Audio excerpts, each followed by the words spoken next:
I'm Ron Catton, retired colonel from the Air Force, fighter pilot, and it's really a pleasure to be here with you today. And most of what I'll share with you is the truth. I want you to know that. But that's how fighter pilots, they tend to expand things a little bit, 1933, January of 1933, born in Waukegan, Illinois, north of Chicago. January 29th, in the midst of a blizzard. I was actually delivered by a Catholic nun. It was a hard delivery for my mom, but in those days they didn't have the technology that they have now, of course. But anyway, made it into the world okay, and into the midst of the Depression. Those were very difficult times because the nation had just come off of a prosperity spurge in the late 1920s, and here we were in 33, and people were out of work. And my father was self-employed, and so he was in the sales and service business, typewriters, which were the technology in those days that you have now in word processing and so forth. Growing up in the Depression, the thing that sticks in my mind most clearly is the effort that my dad went to take care of the family. Mind you, he was an immigrant from Canada, and he had trained as a jeweler, watch repair and so forth, but people didn't have money to repair their watches during the Depression, and so the people who had that skill set moved into the typewriter. Well, I do remember the day that Pearl Harbor was attacked, listening to the radio. Who knows what lurks in the minds of man? Only his lovely traveling companion, Margot Lane, knew to whom the voice of the invisible shadow belonged. Anyway, I was listening to that, and they interrupted the program. Ladies and gentlemen, we interrupt this program, the President of the United States, and this was Franklin Roosevelt. And he came on the air, and my fellow Americans, and he went on to talk about the fact that Pearl Harbor had been attacked. My mom and dad came immediately to the radio when they heard that, and I'll never forget the look as they gave each other, because my mom was concerned that my dad was going to go off to war. It was a stressful time. Well, it turned out my dad's skills as a typewriter genius were transferable to teletype that infantrymen would carry into combat with long rolls of wire so that Army companies could stay in touch with their headquarters. My dad took me on a tour of the Kleinschmidt Company, and I ended up in the president's office. And he asked everybody to leave, and he said, "Ronnie, I want to talk to you about something. I want to talk to you about your dad. If it wasn't for your dad, lots and lots of soldiers would die because for lack of communication, and your dad figured out how to make this thing work." And I remember that feeling of pride that I had, that now my dad was participating, And so going into high school, and mind you, this was a 2,000 student township high school.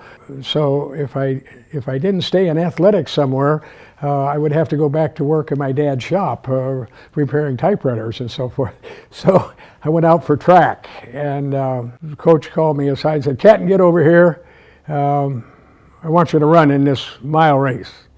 And he took me aside and he said, "Now, you're the rabbit. I want you to get out in front of everybody if you can and tire out the Zion High School ace." And we ran the first quarter mile, and I was out in front. Not only was I the rabbit, I was still a rabbit. And the two aces, our ace and their ace, were, in second and third. And so I'm setting the pace all the way around. And the second lap, I'm setting the pace. Third lap, it was a 4-lap race. Now we're coming into the fourth lap, and boy, these two guys came whizzing by me like a streak, and I was getting pretty tired at this time. So we got on the backstretch, and I'm just a yard or two behind the two leaders, and they're kind of fighting it out, and they came around onto the final turn, and the Zion guy, he kind of spread a little bit, and there was a space. Wow, I could win this. And I came barreling up through that slot, and sure enough, I won the race. 30 minutes later, I ran the half mile, and I beat those two guys in the half mile. In my first track meet, And I had arrived as a sophomore. Here I am all of a sudden as a varsity track guy. I'm going to get a letter and a jacket and all of that stuff. And you'd be amazed how many girls would say hi to you in the hall that wouldn't pay any attention to you before you became a star. I went to Carroll, a small college north of town, and spent 2 years there. And meanwhile, the Korean War was heating up and so forth. And of course, we had World War II veterans there that had all kinds of war stories to tell. And so I kind of got involved in all of that. And so at the end of 2 years of college, my dad was giving me a lift from college back to our hometown, and just 90 miles or so. And he said, "Well, son, what are your plans for the summer?" I said, "Well, I've got that job at Cedar Lake where all the girls from Chicago come, and I'm the lifeguard there, and it's going to be a great summer." He said, "Well, son, you know, I'm on the draft board." They always had a civilian on the draft board, and your number is coming up. So you better make up your mind what you want to do, or else you're going to be a soldier. You're going to be in the infantry, which is a noble profession, but, you know, is that really what you want to do? I said, "No, I think I'll go down to the Air Force recruiter and see what's available." So I went down there and talked to him, the sergeant, and the sergeant said, "You got 2 years of college?" "Yes, sir." "And how would you like to be an officer?" "Ooh, how would you like to be a navigator?" "A navigator, yeah, and tell the pilot where to go."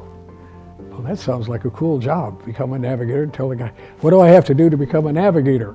And he said, "Listen, I've got another appointment, but I'll be back after lunch, and I'll see you after lunch. We'll get you signed up to be a navigator."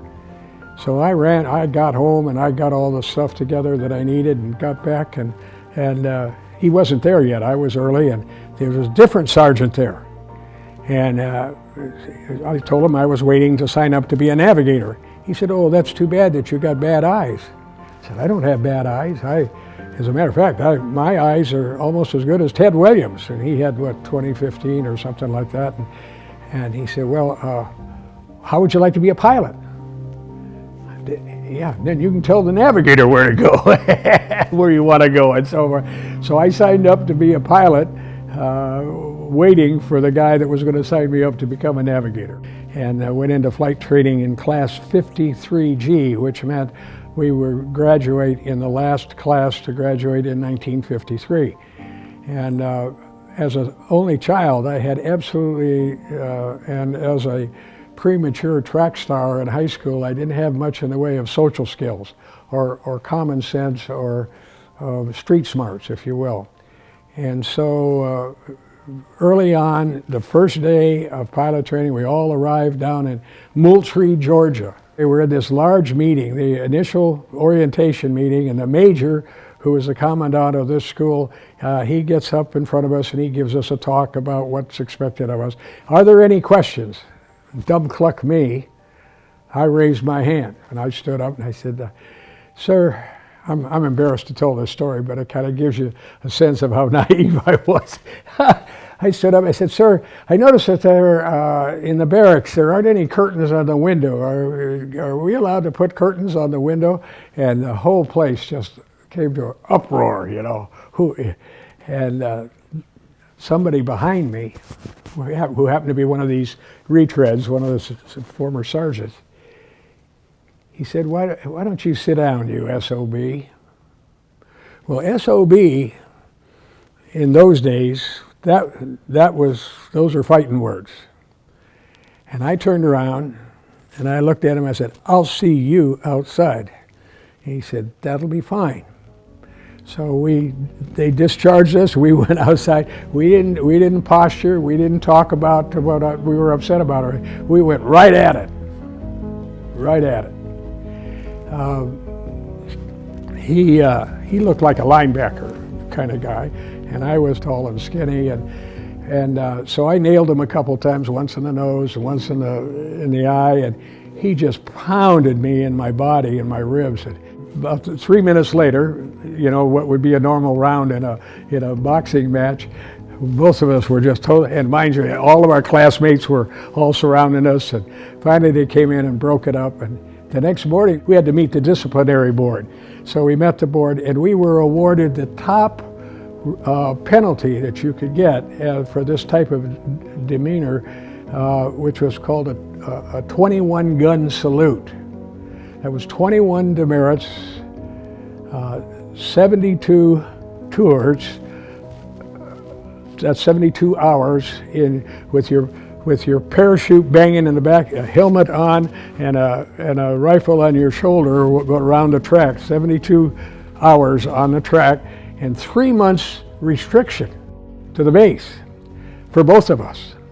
He and I became great friends walking around it, and as it turned out, I almost washed out of primary training. The remainder of our penalty was dismissed. We were forgiven, and we were back in good graces. And went home for Christmas leave, and I was on the verge of washing out of the program. I hadn't soloed yet. And so my dad had to show me around all his business friends and everything, and I didn't have the heart to tell him that I was just about ready to wash out of the program. My air work, rolls and loops and all of that was all excellent. But when I got near the runway to land, I just couldn't figure it out, what it is we're trying to accomplish. You never passed the third elimination run. You flew with the section commander, and it was kind of a let's go have fun ride, and that was it. You were on your way. Well, we went up. He's in the back seat of the T-6 Texan. I'm up in the front seat. By the way, this T-6 Texan that we started in was the same airplane that pilots in World War II finished their training in. So it was a pretty advanced airplane to start out in, but we were supposed to be the jet babies. We were going to be flying jets, the first class to be flying jets out of flying school. Well, in any case, he's in the back seat. He briefed me. He said, "Okay, we're just going to go have fun." So he said, "I'll make the takeoff from the back seat. You just relax and enjoy it. We'll have fun." So we taxied out, and away we went, and he's in the back seat. We didn't fly up to altitude. He was right down on the deck, down with the birds, and he's flying from the back seat, and I'm up in the front seat just gawking, so much fun. It was just so great. And so we got into the traffic pattern at Thomasville. He said, "Now I'm going to talk to you all the way around this just to tell you what I'm doing. Would that be okay?" I said, "Yes, sir, that'd be fine." He's in the back, flying from the back. I'm up front, He said, "Okay, I'm on downwind leg now.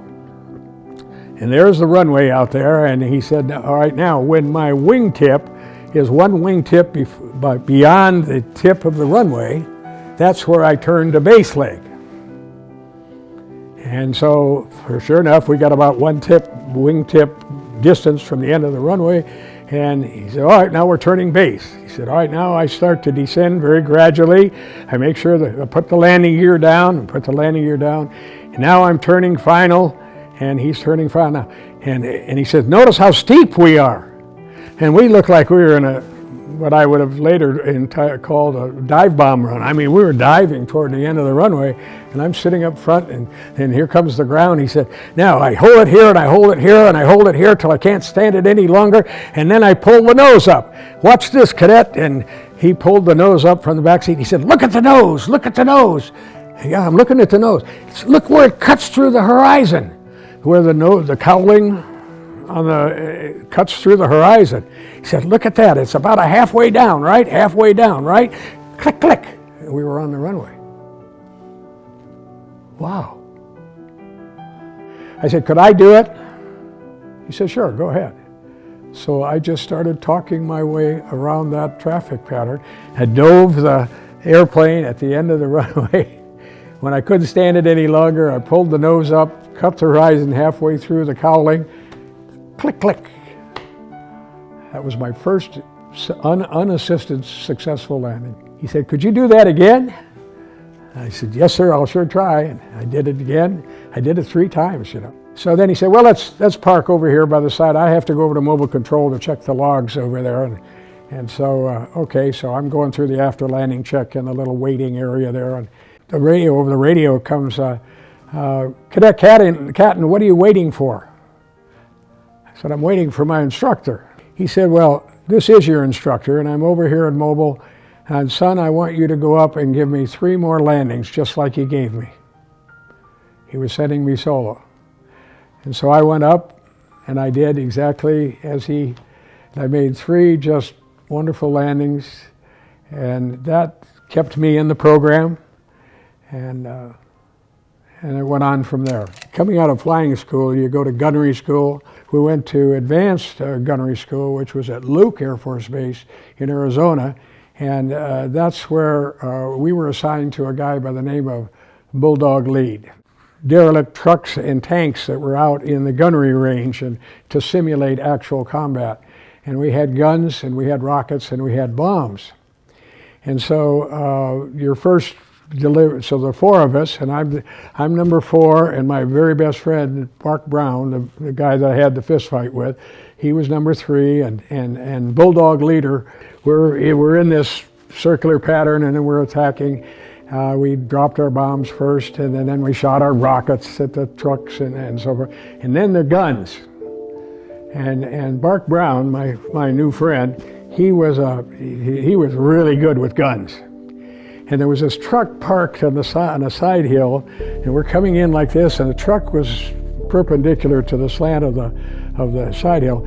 And Mark had such concentrated fire, he tipped that truck over, and that truck started rolling down the hill like this. And he kept following it, and he kept his guns engaged, and they kept pressing the truck down the hill.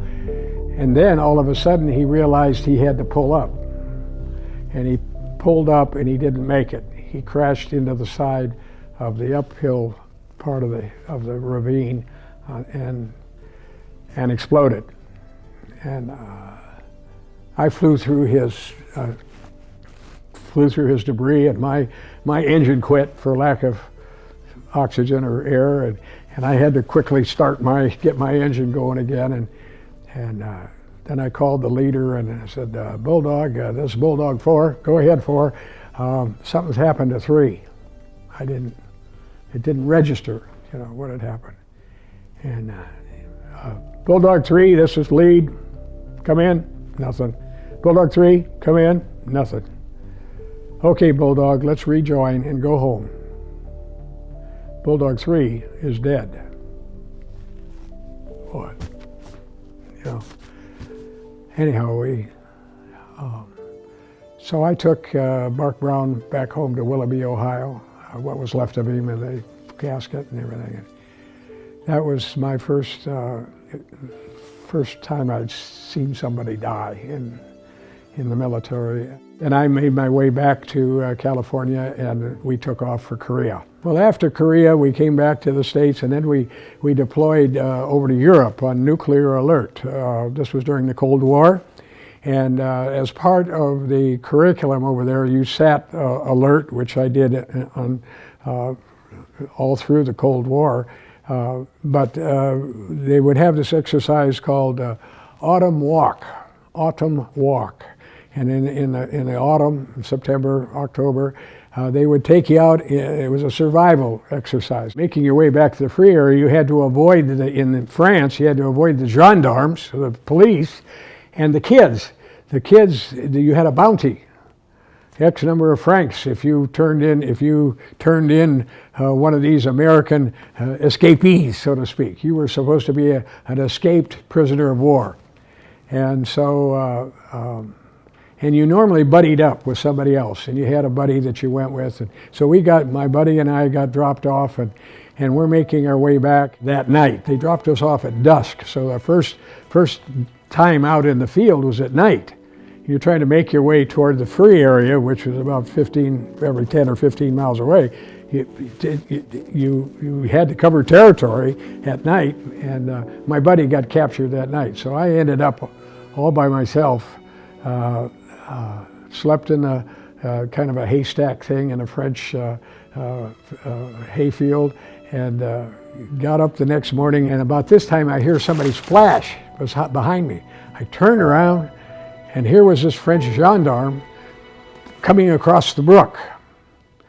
And I turned, and I'm embarrassed to say, I hit him as hard as I could and knocked him down, and he fell into the brook, and I took off up the hill without my map, without my compass, and you can imagine how it went from there. So I headed down toward the village to see if I could kind of get my bearings, and boy, I got within 100 yards or so of the village and started getting this wafting of baking bread somehow coming up there. Oh, there was a little bakery on the edge of town. So, man, I'm going to go down. I'm going to commandeer a loaf of bread. Because in this run up the hill away from the gendarme earlier, I'd left whatever provisions we had and so forth. So I was kind of naked in that regard. And so I made my way down to the bakery, and about that time, I got to the bakery and I got in the back door of the bakery, and I was actually able to get a loaf of bread. So I start back up the hill, and I'm looking down the road, and I see this truck pull in. I said, you know, and I saw this guy bring out this beverage, cases of beverage. He was a beverage truck of some sort.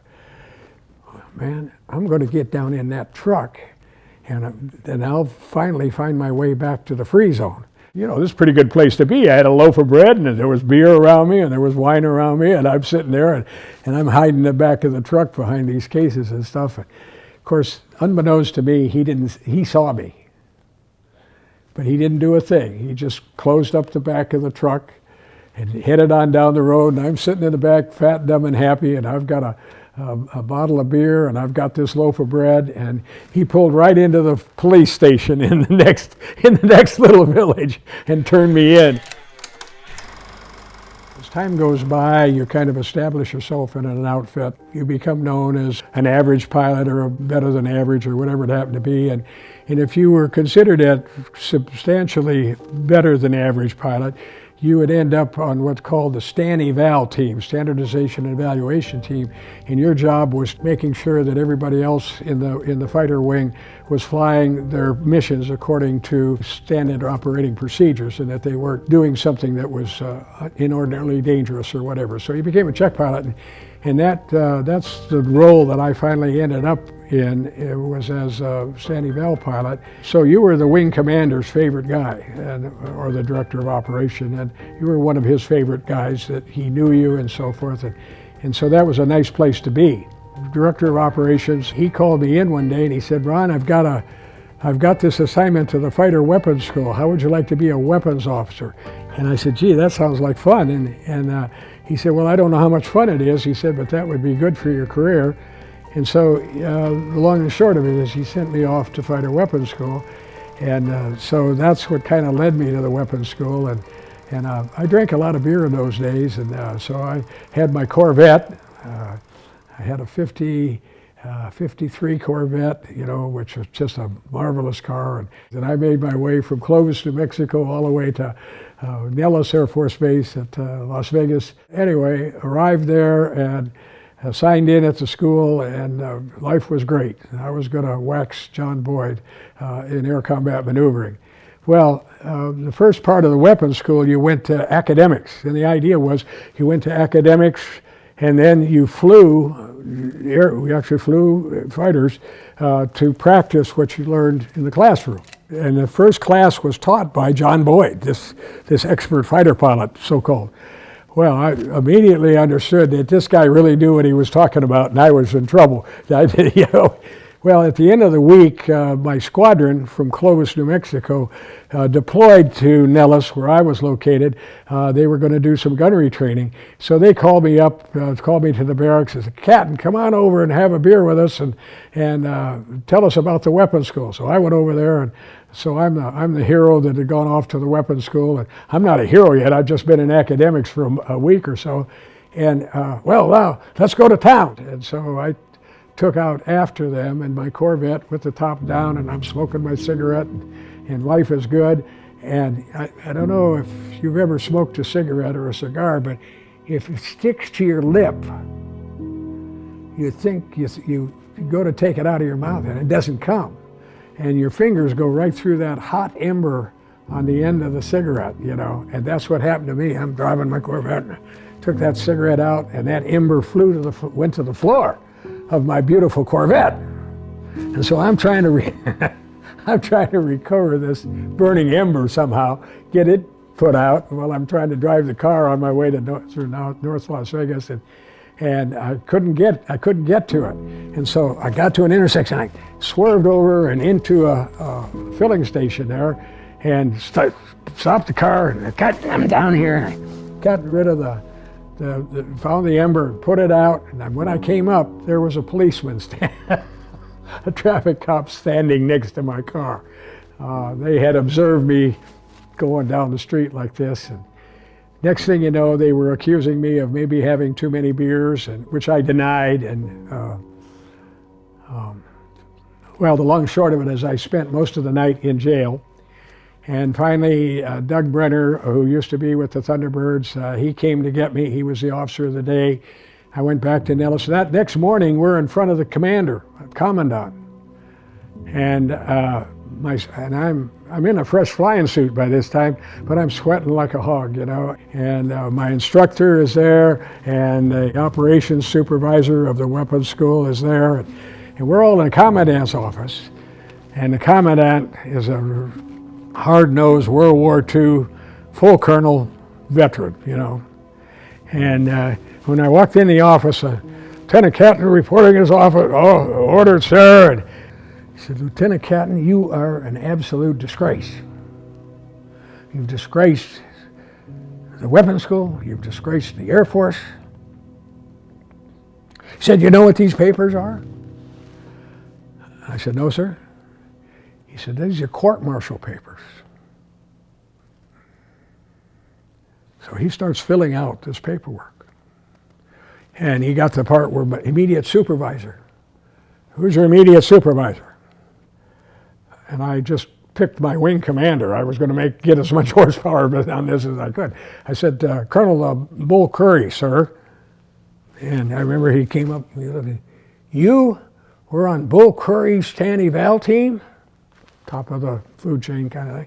"Yes, sir."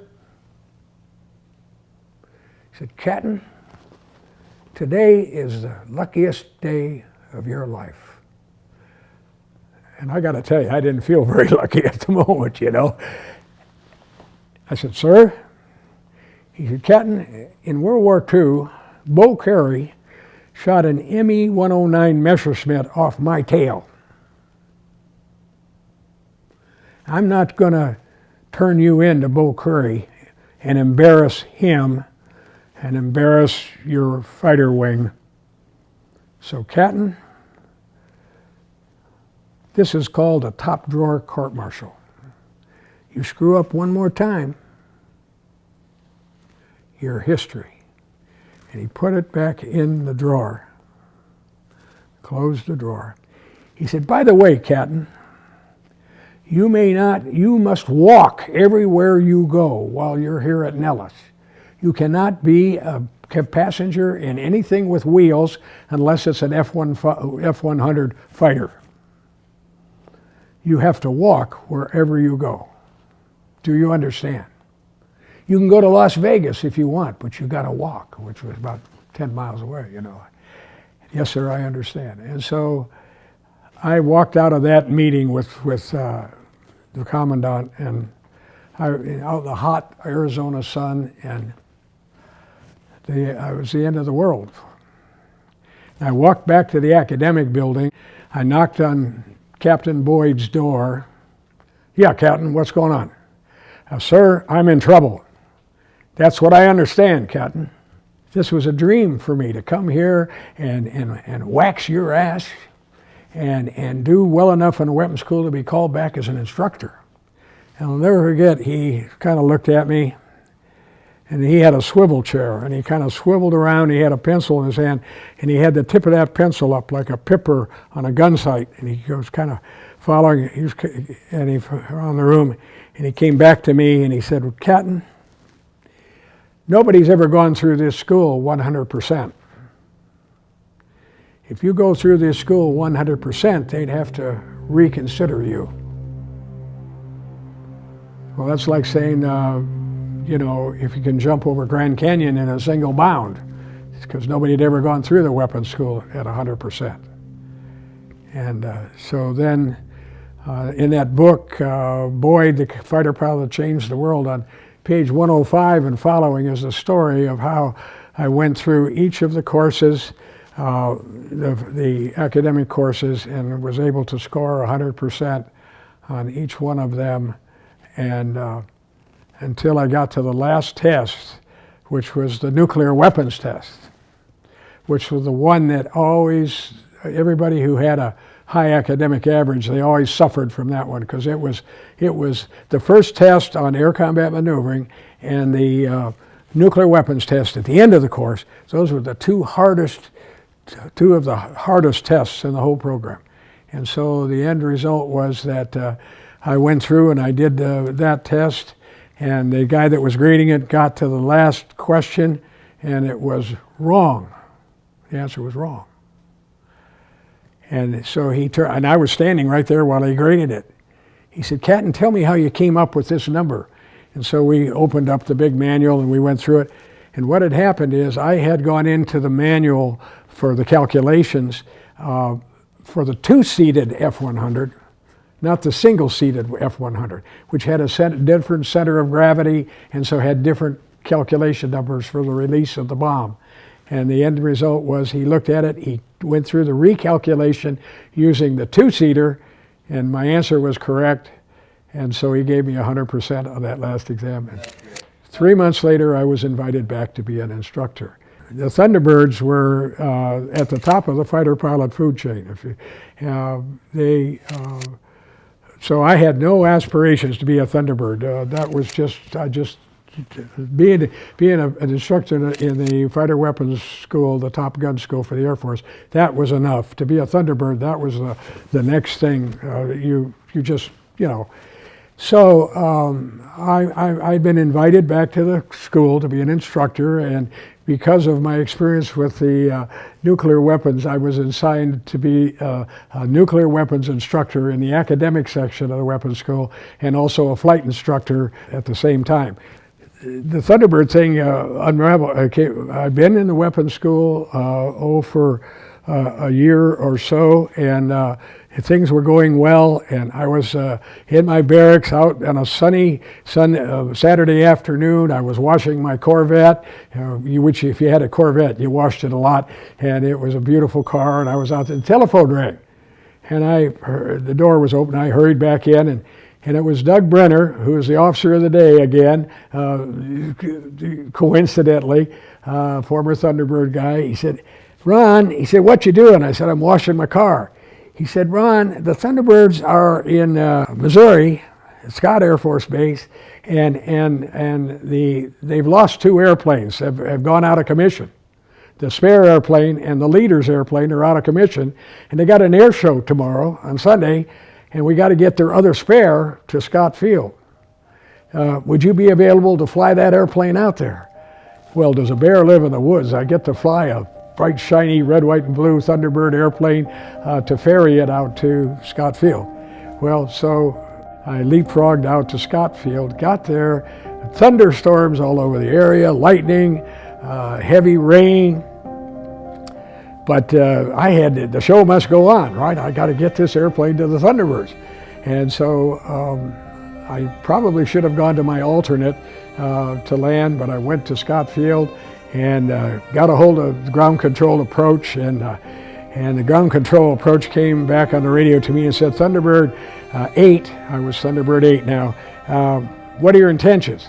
I said, "Sir, I'm going to land." He said, "Roger, understand you're going to land, understand we're below minimums here, but understand you want to land." "Yes, sir, that's my intention."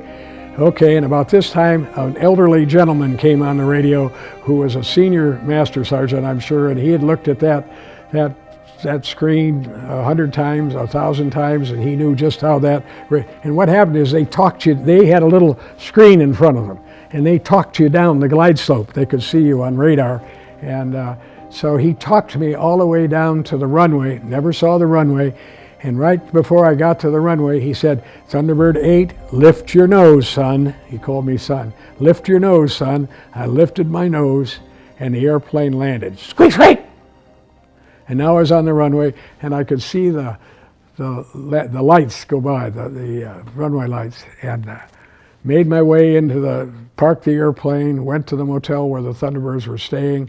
And so Next morning I got up and went down to the little cafe there, and there's the Thunderbirds. They're all sitting there.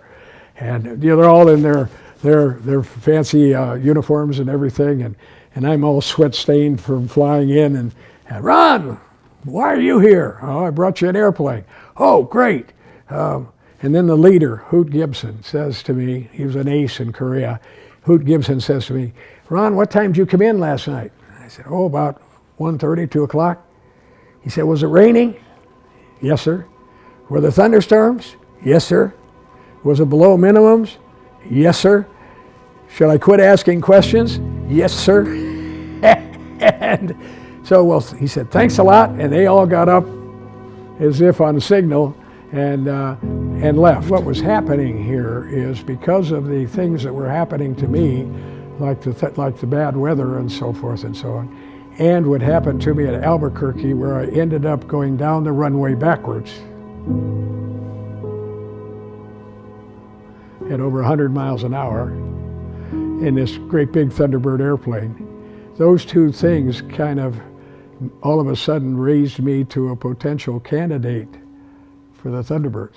As with respect to being a Thunderbird, you had the Thunderbird patch, which was very distinctive, and everyone in the fighter world there at Nellis knew that you were a Thunderbird, and so you were, when you showed up at the Stag Bar and so forth, people, deferred to you. They were very friendly, and it was great to be a Thunderbird because you were recognized for your technical skills. But being a Thunderbird pilot was just imagine, I did it for 3 years, and just imagine getting a red carpet treatment wherever you went. In 1963, we deployed to Europe, specifically to fly for J.F. Kennedy's speech that he was making to the German people in 1963, and also to do air shows around Germany and England and even North Africa while we were there.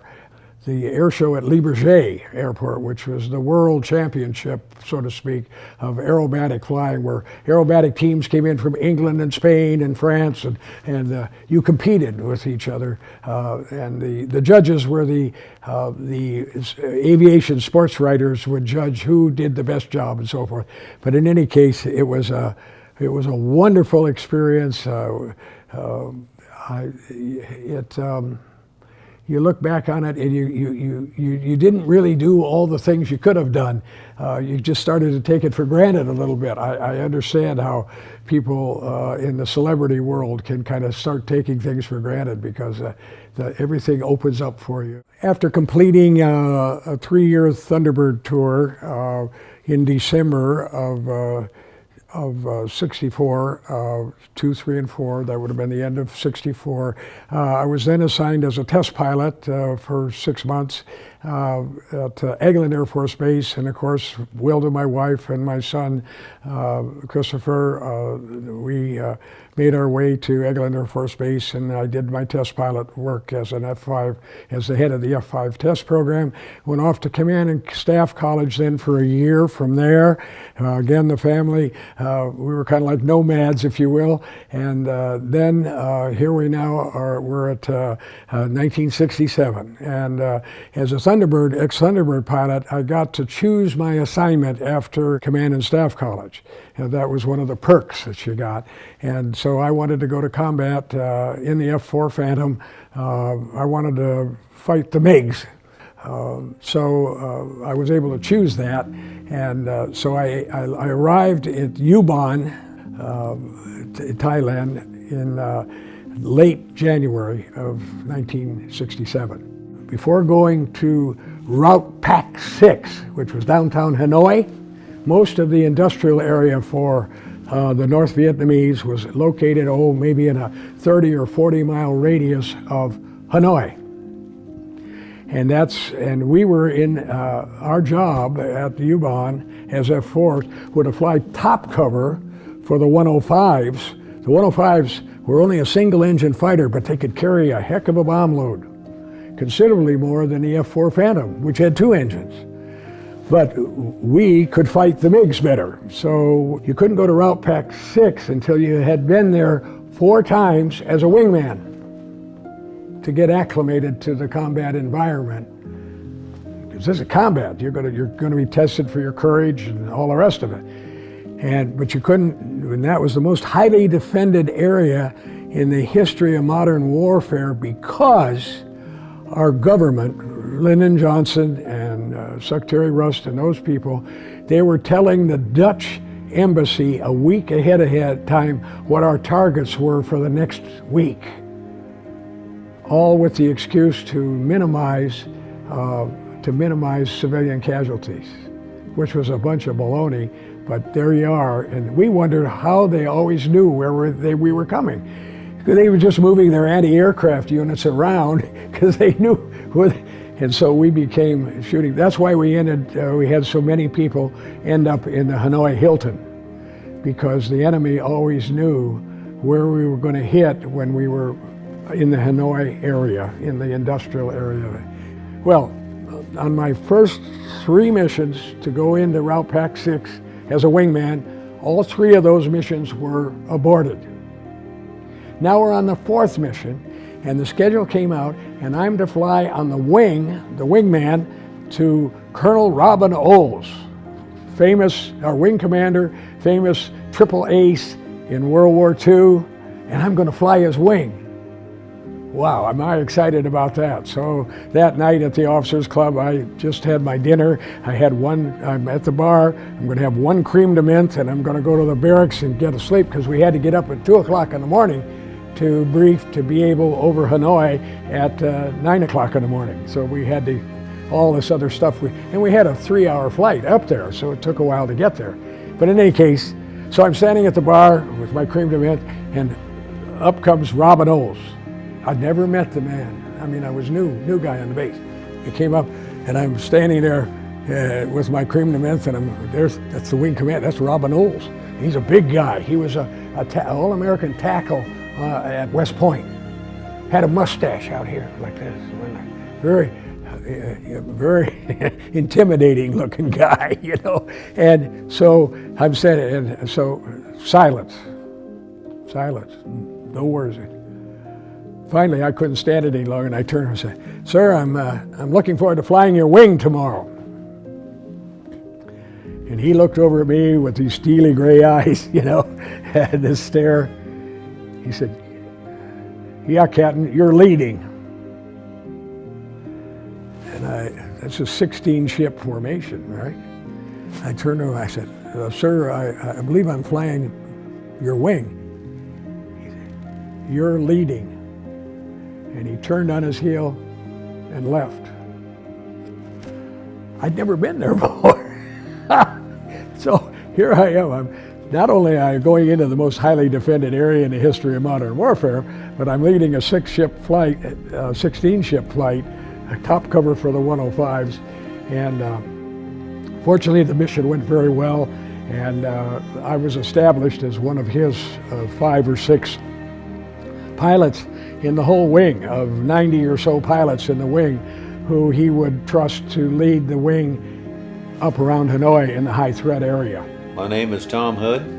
I am a retired Air Force fighter pilot, and I started my career in 1967 at Ubon, Thailand, as a member of the 8th TAC Fighter Wing, brand new out of pilot training, and I got paired up with Major Ron Catton there, and we spent the next several months flying together. I was what they called a weapons system officer, and I flew the back seat of the F-4. He was flying the front seat as the aircraft commander and in charge of everything, except I was in charge of the systems in the back. I ran the radar, the navigator, enemy electronic warning equipment, and generally helped him with whatever he needed done. When we were coming out of Pac 6 on a escort mission, we had been MIG-CAP, MiG Combat Air Patrol. We were carrying missiles only, and we were protecting the F-105s that were going in and dropping bombs on specific targets. We would fly along with them and keep the MiGs from attacking them. They had dropped their bombs. We had turned southwest to come back out and go home, when we ran into another MiG. It was heading in the opposite direction. Now, this is the mission where we were on Fred Hafner's wing. He was leading the element of the flight. He was number 3, we were number 4. And he was on our left, and as we were heading southwest, he saw this MiG-17 heading northeast, the opposite direction. Well, he immediately sliced left. That's a descending left turn at high G to attack that MiG. And the MiG saw him coming, and of course, it could turn tighter than an F-4 ever could. So he turned tight. Fred Hafner overshot, went to the outside of the turn. Meantime, Ron and I are turning left to follow our leader and keep the MiG in sight at the same time. Well, the MiG saw us after he made the other airplane, the other F-4, overshoot. He saw us, and he was in a tight left climbing turn to attack us. And when we were about this position, we were pulling up. The MiG was pulling slightly up, but he couldn't match our climb rate.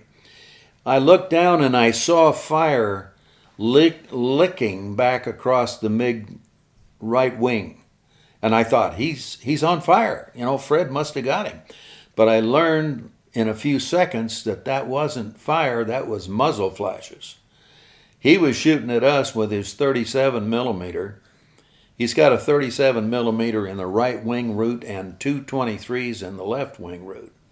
So he had a lot of firepower, and he was using it all at us, trying to get a kill on us. Ron, in the meantime, being the expert he wasn't going to let that happen. And he pulled up in a climbing turn, splitting what we called splitting the plane of the target being the MiG in this case, from our perspective. And we were pulling up so that we denied that MiG a good gunshot, a good shot. We had pulled up above him, and when we got back on the ground, we found out that our G meters was pegged at 10 Gs. So Ron pulled more than 10 Gs in that maneuver, and if he hadn't done that, we would have been, again, a sitting duck for that MiG, because he was doing everything right from his perspective. But he couldn't match our G rate in the vertical, and he had to slide underneath. Well, when he slid underneath, he decided that's enough, and he unloaded and tried to get out of Dodge. Meantime, Fred Hafner had made the turn back around and was behind him, fired missiles at him, which impacted and blew the MiG out of the sky. So again, that was one instance where Ron, his experience, training, got us out of a bad situation where a lesser man wouldn't have been able to do it. The G forces he pulled on that turn were so strong that I, in the back seat, my head was forced clear down on my left knee. I couldn't raise it up. In the back seat, you sit kind of forward because you're looking at the radar scope or outside. That's your two duties in a fight.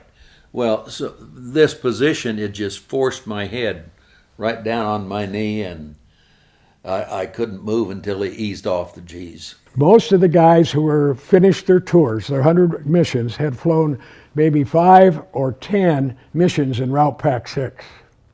And we wondered, those of us who hadn't been there, we wondered how in the world did these guys survive that heavy defense and everything. And I ultimately flew 39 missions in Route Pack 6, mostly in some leadership capacity, as one of Robin Ols's mission leaders.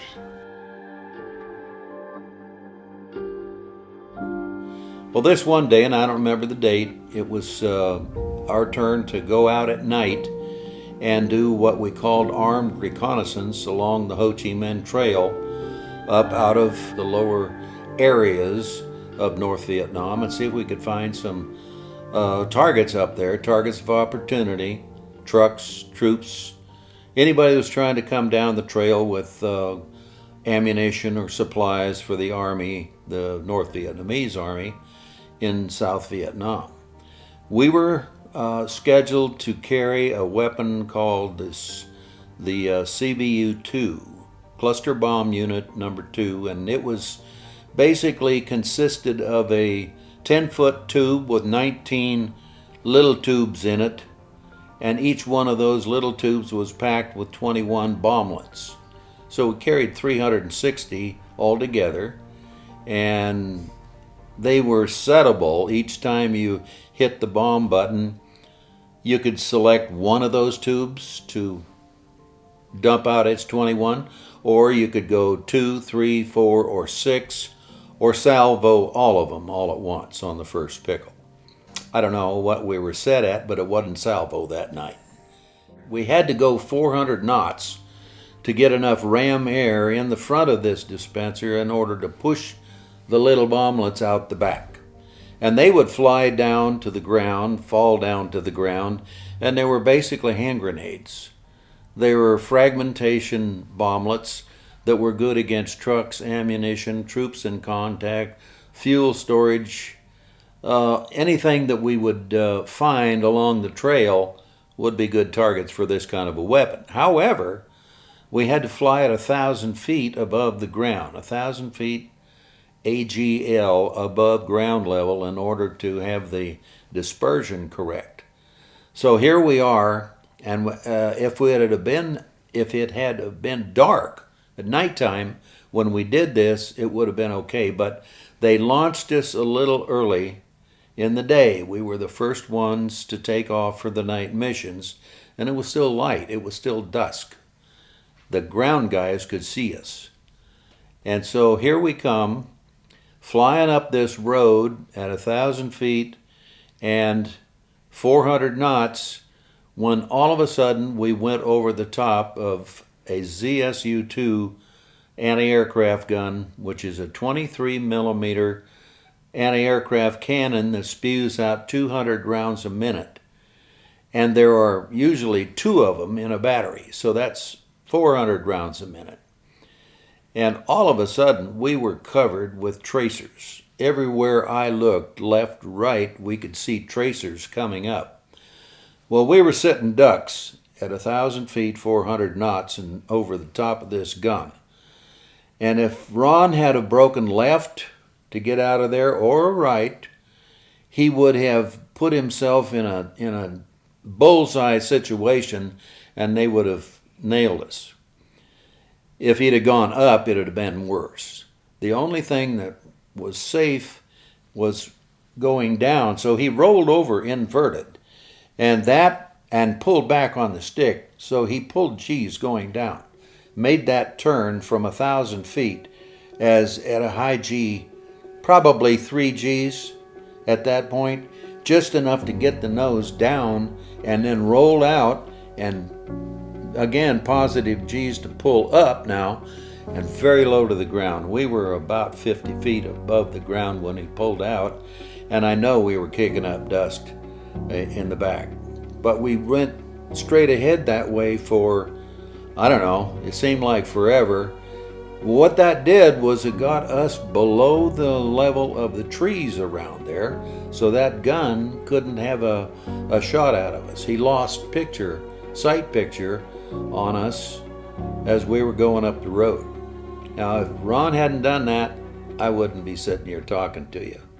I'm firmly convinced that he saved my life that night, and I didn't really understand it at the time, but later on in life, as I grew and learned more about aviation, fighter aviation, I realized that was a very unpredictable move, and it was very unconventional. Nobody else would have done that. I don't know why he did it, experience, thinking through the problem, or what, but that move saved us both from a very unpleasant experience. That was one instance where Ron, his experience, training, got us out of a bad situation where a lesser man wouldn't have been able to do it. As you get toward the end of your tour, the personnel system in the Air Force starts figuring out where they want to send you. And there was a by name request from the Fighter Weapons School to pull me back as their head of their academic division, where I had distinguished myself as a student. And that was a cream of the crop type reassignment to go back to the weapons school for a second tour. And at this time I was a major, and that would pretty well assured me that I was going to be a lieutenant colonel at some point down the road. And you're thinking about those things, you know. And so on the 93rd mission, this was a turning point in my career, one of the turning points. And so I made my way down the side of the airplane and turned around, and here's this full colonel. And of course, I saluted him, and yes, I'm Colonel Spencer. I'm the new wing commander. Robin Olds has been reassigned back to the States and is to be promoted to brigadier general. Yes, sir. Major Catton, I've got a favor to ask of you. Yes, sir. While you've been gone, coincidentally, the MiGs have been just tearing the 105s apart. We haven't been able to defend the 105s for some reason. We haven't been able to, lack of leadership or whatever, I don't know. He said, I'm new around here, but anyway, for whatever reason, we're having trouble defending the MiGs. If you're willing, I'd like you to lead the mission tomorrow to protect the 105. So, yes, sir, you know. Hard to be humble when you're great, right? Your reputation precedes you, you know. And so the next morning, I led the flight. We didn't shoot down any MiGs, but we had 20 airplanes, MiGs all over the place, but we kept them off of the 105s. And that was our mission. And unfortunately, we didn't get any to shoot at, but so we came back from that, and as we come back, we had to hit the tankers in order to make it back to our base. And while we were on the tankers, I heard radio talk going on. Sounded like a Navy pilot was in trouble up in Route Pack 6 with the MiGs. So I sent the 16 airplanes home, and I took the other 4, and I was going to fly back up into Route Pack 6 to help this guy out if I could. So the 16 of my 20 airplanes left and headed for home. And I lingered there for a moment and then realized that it was some sort of a fake thing going on. The enemy was clearing the airways, and it made it sound like one of our guys was in trouble, and so, which they would do from time to time. So then, oh no, we'll head home as well. So we headed for home, but we had all this fuel. Well, Ron decides to put us in a diamond formation. That's one wingman on each wing of the leader, and one guy in dead six, what we call the slot. And you've probably seen the Thunderbirds do that. It's a 4-ship flight in a diamond formation. And when he got us all positioned, he was going to do a barrel roll. So he's talking on the radio all the time, telling the other flight members what he's doing. He says, okay, we're pulling up now, easing off on the G's, and we're rolling left, rolling left now. And I'm looking out from the back seat, just enjoying the ride. And I see this guy on our left wing, the visiting fireman on our left wing. Now, this is going to take the flight clear over the top and come out the other side to right side up again. But about here, about 90-degree point, this visiting fireman starts sliding back, and I'm watching him. And pretty soon I can't see him anymore. He's gone back so far that I can't see him. And the guy that's in the slot is named Willie Flood, Billy, but we call him Willie. And he says, we hit.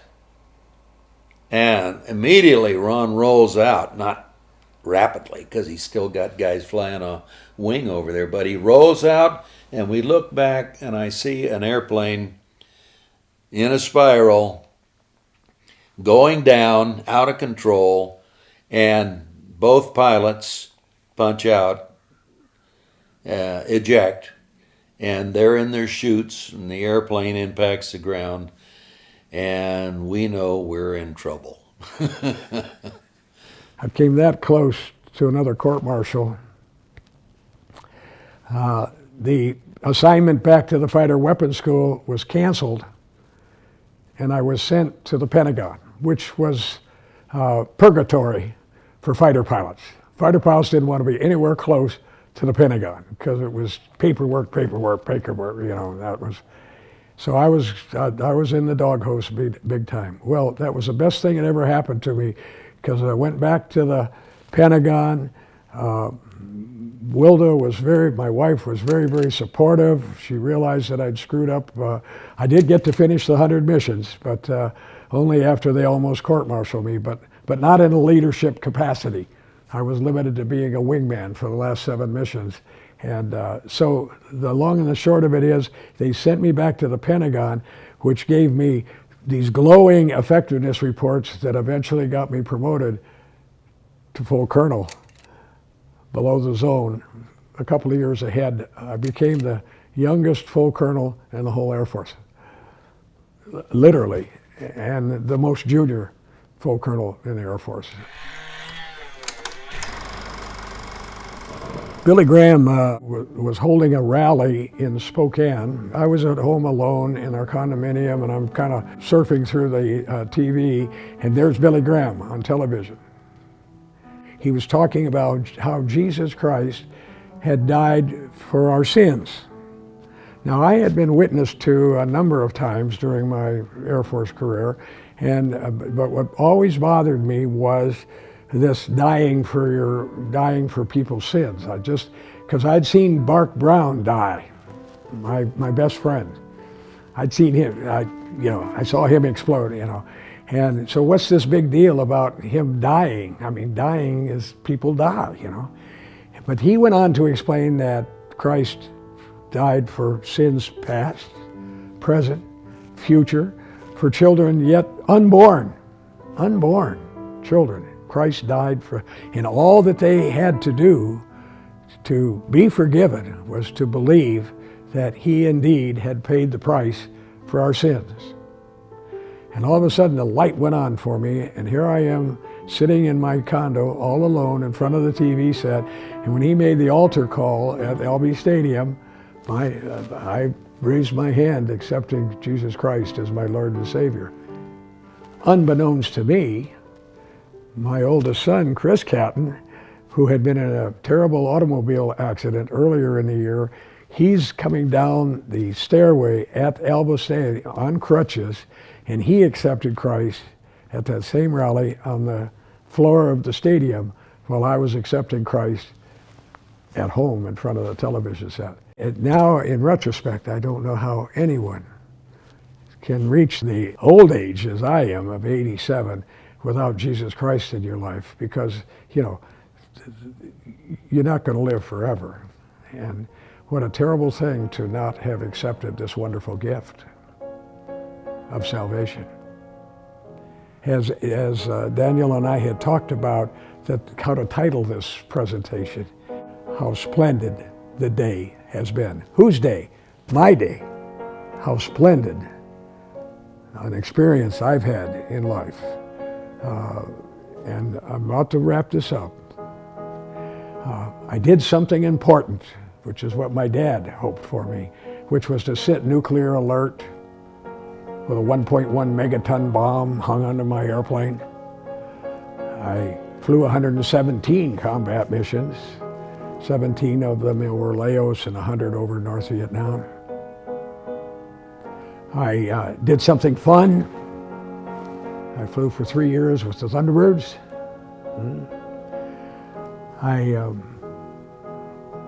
I did something helpful as a financial advisor for 46 years, helping countless couples with their financial decisions.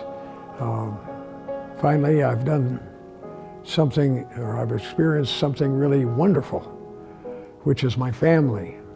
It's just a splendid day indeed, a splendid day indeed.